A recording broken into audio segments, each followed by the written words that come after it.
everybody, and welcome to the BodiBlossom Podcast. You've got me today sitting in for the beautiful Kirsty. Sorry about that. But we are joined by the absolutely wonderful Olivia Sorrell. We're going to call her Liv for today. We're on first name basis now, aren't we? But have a listen to the podcast, and if you like what she's talking about, you can check her out on Instagram under Olivia Sorrell Coaching. Highly recommend it. Some of the results you've got with women, incredible. Just, I couldn't get, like, the pictures, but also their stories, like, it was just amazing. So I want to ask you, first of all, because obviously you're in the fitness industry, you're all about health, well-being, but mostly for women. So what made you want to start women-only coaching? I think women are very complex, and I find that fascinating. And I've had a coach before in the past that was a guy. And I'm not saying that obviously guy coaches are bad, because they're not. There's amazing ones out there. But I felt like he didn't understand my menstrual cycle. He didn't understand how, irregular my emotions were, and how, all over the shop sometimes we can be. And I think because he didn't understand that, I was like, okay, I don't want to do this anymore. I don't want to go to the gym. I don't want to eat well, because you don't understand everything that I'm experiencing. And I think from that moment, I was like, okay, something needs to change. And I think it's nice to actually build a community of women that all feel supported and safe, and can trust in me to know that if they do come to me and they say, I'm having a really shit week, or my periods are all over the shop, I can be like, okay, cool. Like, we'll sit down, we'll discuss it. And then it's just that safe, comfortable environment. Love that. Like, there's no judgment, there's acceptance, and also understanding at the same time. Exactly. I completely agree with you. I think the gym is like a man's world sometimes, isn't it? And that's the intimidating thing for women. So I love the fact that you're building, like you said, a community. You're working with individuals, but they've all got that support and that link with each other. So it doesn't matter where they work out, they know they've got the support of each other. I think it's amazing. So how long have you been doing this for now? Oh gosh, since 2023. So what is that, 3 years? 3 years, that's quite cool. How many clients do you reckon you've worked with? Oh, probably over 200, because I started at Bannantine PT. So I would see like loads of women a week. I would do like loads of different classes, inductions, and then I moved over to the online side. So I've probably round about 200-ish. That is crazy. Absolutely crazy. And at Bannantine, so I used to be a member of Bannantine's, but most of the coaches, because you've got that big wall, haven't you, in Bannantine's, all the pictures on, I'd say 8 out of 10 are men on there. So fair play to you for doing that. So from your experience then, how do you think like fitness and movement can impact a woman's well-being in terms of like her emotional and mental well-being? What have you seen from your clients? I think it's really important, because obviously we are very deregulated a lot of the time. Our hormone cycles are never the same. We could wake up one morning and think, I feel like the most sexiest, powerful woman on earth. Then you wake up the next day and that's out the window. You wouldn't even think about that. And I think it's just so important, because if you can build a routine of, getting some exercise in, or getting even like steps outside, for example, it just really refreshes the mind, and the body is then able to be like, okay, cool, we're in routine. We can just focus on this. We can think about other things later. And I think it's nice that it gives women that time to themselves, because we're so busy looking after other people, or being mums, being friends, being wives, being business owners. You don't sometimes have that like self-care hour where you can just be you for an hour to yourself and think about whatever you need to. So that routine then, it kind of forces you into that self-care, doesn't it? And then you become something that you don't even realise that you're doing. I love that. Self-care is not always just a face mask and a hot bath. And me getting outside and walking. Perfect. So you've got the It Girl method, which I love. It just makes me think of Jason Derulo. That song, It Girl. No, just me? Okay. Anyway, but when I was looking at it online, it's not your average, you sign up for your online coaching, you get given a meal plan, you get told what exercise to do, download MyFitnessPal, off you pop. Like, it's not your average sort of coaching plan, is it? Can you talk us through that a little bit and what your It Girl method entails? So the It Girl method is basically becoming that woman that you've always dreamed of being. Love that. Like, from a little girl, you always look up to these inspirational women, or, it might even be somebody like your own mum, for example. and they have this confidence, they can walk into a room and control a room, right? Yeah. That's what you want. And that's what obviously every woman would feel amazing if they had that confidence. And I think my coaching is more surrounded on the confidence that it brings you rather than the actual how you look and, you know, the scale, weight, etc. Yeah. It's all about how you can show up for yourself. And like you said, it's not just you get given a workout plan, you get given a meal plan. It's all that support, because again, as women, we like to be in a team. We like to have that support. We like to have that one-to-one conversation. We love a chat. Exactly. Yeah. Love a good chat. And I think it's really important that that's in my coaching, because again, my girls can be open and vulnerable.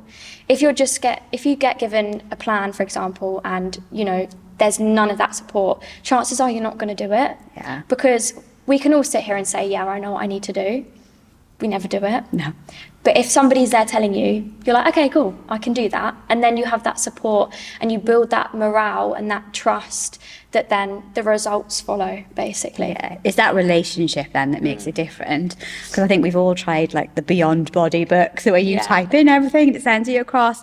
We've all been told by MyFitnessPal that you should be eating 12,000 calories a day, like starving yourself.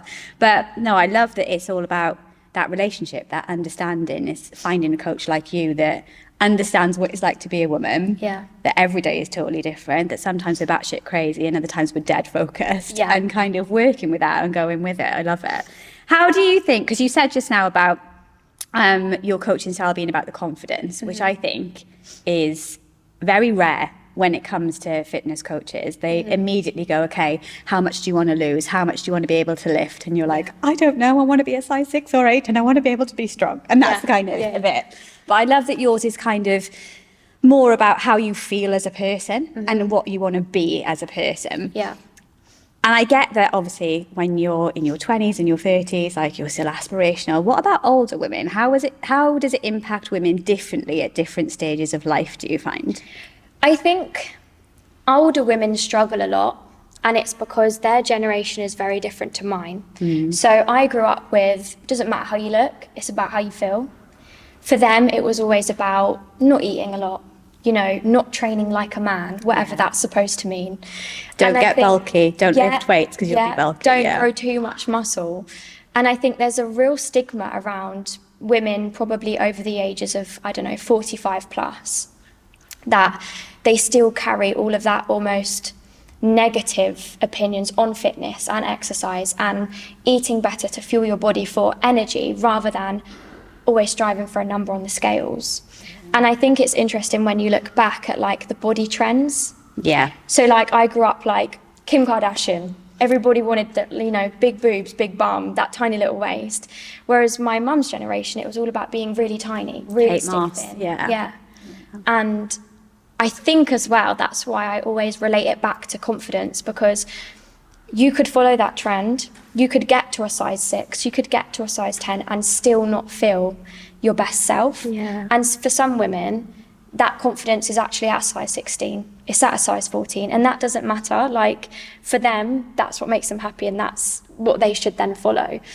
And I think with older women especially, as you go through the hormonal changes of like perimenopause and then menopause, you do gain weight and you do feel uncomfortable in your body because you're then not used to having not as much energy. You're not used to then not fitting in those jeans that you've always had.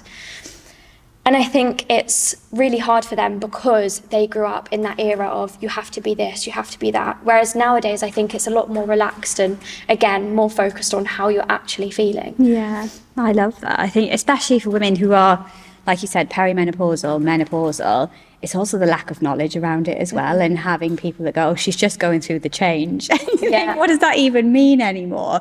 So even for the women that are going through it, it's them not having the knowledge as well. But someone like yourself who can say, right, this is what's happening with your hormones, this is why it's all going on. And it is still circling back to you being the support system and giving them that confidence, essentially, isn't it? It's instilling that in them. Perfect. So for someone who thinks to themselves every day, I need to join a gym, I need to lose some weight, I need to do this, I need to do that, or even the person who's really hitting rock bottom and just doesn't feel like themselves at the moment, what would be your top tips of just getting started, like that first 2 or 3 steps, what could somebody do to get themselves on their journey, if you like, other than reach out to you? The one thing I think really helps is getting a piece of paper, and this might be really hard, but writing everything down. So like what you want to look like, how you want to feel, what routine you want to follow. Do you actually want to be going to the gym, or would you rather be doing classes? Like, everybody is so different. And I think as soon as you've written all that down, you can then have an idea of, okay, where shall I now start? And I think for some women, it is just as simple as, okay, I've finished work, I'm going to go for a walk around the park. Or I finished work, I'm going to have my dinner, and then instead of having like, I don't know, crisps and chocolate, like, you know, we're all guilty of. Yeah. Maybe choosing like a yogurt bowl with lots of fruit and maybe a little bit of granola, because then those tiny little habits that you can start instilling now, 3-4 months down the line, they will then become proper habit that you don't even need to think about anymore. Okay. And I think as well, if you think, oh, I really want to get to the gym, I really want to start going to the gym, don't try and go 5 days a week straight away, because you're not going to know what you're doing. It's going to be very overwhelming. Yeah. You might go for 1 week doing 5 days. The next week, you're going to beat yourself up because actually you can't commit to 5 days. So those small, tiny steps, like go to the gym once, get a day pass somewhere, see if you actually enjoy it, get a PT, get a coach, find those support networks, because there's a lot of coaches and PTs out there that will give you free advice. Yeah. Like if I get a woman in my DMs, I'm not just going to be like selling. That's not me. I want to help you first. Yeah. And give you that confidence to make sure that, you know, you can do it on your own, and you have that confidence to know that, okay, it will work when you do those first few little steps. Yeah. I love that. It's not about, like you said, forking out £150 a month on a gym membership or drastically throwing out everything that's in your cupboard. Yeah. I love what you said about writing everything down, like what do you want it to look like? Mm-hmm. And then what can you do right now? What's like a tiny little change that you can make right now? Like tonight, what can I do when I go home? Mm-hmm. Instead of grabbing an Easter egg that's still in the cupboard, I could eat the strawberries that will go off in 2 days if I don't eat them from the fridge. And it's something small and manageable that I can do, doesn't take away from my life, but gets me one step closer to building those habits, like you said. Yeah, because again, like, you don't want to push yourself too far straight away. Yeah. Because otherwise you do then give up. And I think that's why my girls always get such good results, because we always start small. I'm not just going to throw you in the deep end. Yeah. It doesn't work. You'll drown, unfortunately. Do you know what I mean? Or you just give up, don't you? Exactly. It's like, it's too much. Yeah. So you need those small little steps first. Like a baby, they learn to crawl. They don't just run, do they? That's such a valid point, yeah. So you have to work your way up. I just think we get to a point where we're grown women, where we think, right, I know exactly what I need to do. I can do it right now. Exactly, and I'm going to change absolutely everything in a day. And then come Friday, you're ordering a Chinese and down in a bottle of wine, and you think, never mind, I'll start again on Monday. But I think what you said about finding the right coach as well, like reaching out to people for advice, not just joining a gym, looking on a wall, picking one person you kind of like the look of, but doing your research into it as well. Like I said, I can't say we've all, but approaching my 40s, I've tried many different PT styles, and it is about finding the person that you click with, that understands you and will listen to you as well when you're feeling rubbish, when your body's not doing what you want it to do, when you're getting frustrated with it. Because like you said, it's a long process. It's changing your life over time, isn't it? And ultimately, that's what people want. They want to feel better about themselves. They want to feel more confident. Exactly. But they want it there and then. So it's finding the right person to support them with it and move through it. Yeah, because I saw a TikTok recently of this online coach, and he was basically calling out this girl online that was saying that she was in a calorie deficit and it wasn't working. Yeah. And his approach was very brutal and very blunt. Yeah. Which is fine if you work well with a blunt approach. You've got to find your fit, haven't you? Exactly. Yeah. And she obviously didn't respond well to that, because you're calling somebody out publicly online. Yeah. And you have a lot of followers. She has a lot of followers. It's not fair. And I messaged the girl because I was like, I'm really sorry that, like, sometimes for some people that will motivate them, but clearly for you, it's upset you a lot. And me and her really vibed, because again, it was that extra support and that extra confidence that she needed to know that actually she's not doing things wrong. She just hasn't got like that consistency down yet. She's sort of dipping in and out of, like I said earlier, throwing herself in the deep end and trying to work your way through it. Like once she again got those small steps, she was then able to lose the weight. And I think she's down like 17 kilos now, which is insane. That's crazy. So good. But it is, like you said, it's not just about following a plan, is it? It's about being able to adapt and move with it. And fair play to you for reaching out to her and, you know, offering her that support that she wasn't getting from someone else. But I think social media is another big thing though, isn't it? It's like so confusing. If I see one more girl doing a pull-up and saying I can do it in 7 days, I'm like, are you joking? I can just about get out of bed, let alone do a pull-up. Or another man throwing an egg in a frying pan and saying this is a high protein meal. It's like, where do you start? But like meeting you today, you're a lovely person and you're a real person, and you're not going to be throwing these videos at me of what I need to do and expectations and things like that. So I think it's making it more real, isn't it? Having that coaching, that like the person that you can reach out to and not an app that you're constantly going on or whatever. It makes such a difference. And a lot of my girls will send me like videos on TikTok or like these girls on Instagram, and they're like, should I be doing this? And I'm like, actually, maybe not. They're trying to sell you something here. Yeah. And I think, again, that's the big thing with social media, is there's always an underlying reason why something has been posted. Yes. And I saw something the other day saying like, if you're wanting to lose weight, you should only eat egg whites and take the egg yolk out. I was thinking, okay. I think I've lost weight, and I think all of my girls have lost weight eating egg yolks. So who's come up with this idea? I do not know. But again, we are living in a day now where social media is a big part of our lives, and we do consume a lot of content probably about fitness and nutrition. And again, it creates a lot of unhealthy relationships with exercise and nutrition. And there are so many young girls, again, that are exposed to like 200 calories a day for X, Y, and Z, or these stupid like juice cleanse diets. And I'm like, oh. Yeah, it must just make you cringe, like knowing what you so know, hard. thinking, oh God. Because I know when I was younger, I remember when like lockdown hit, I was so worried about gaining weight. Really? Because I was going from like 5 days a week doing dance after school and everything, to all of a sudden, no exercise whatsoever. And yeah, you could get out for a walk. I started doing like 5K runs, and then this woman messaged me, and she was selling like Herbalife stuff. Yeah. And I must have been like 15. You're joking. And she let me do this Herbalife course. She let me follow this workout plan. And looking back now, I would never coach anyone under the age of 18. It's just unethical, I think. It's horrible. Because at the time, I look back at like my 10-day challenge, my first photo. If anything, I was underweight.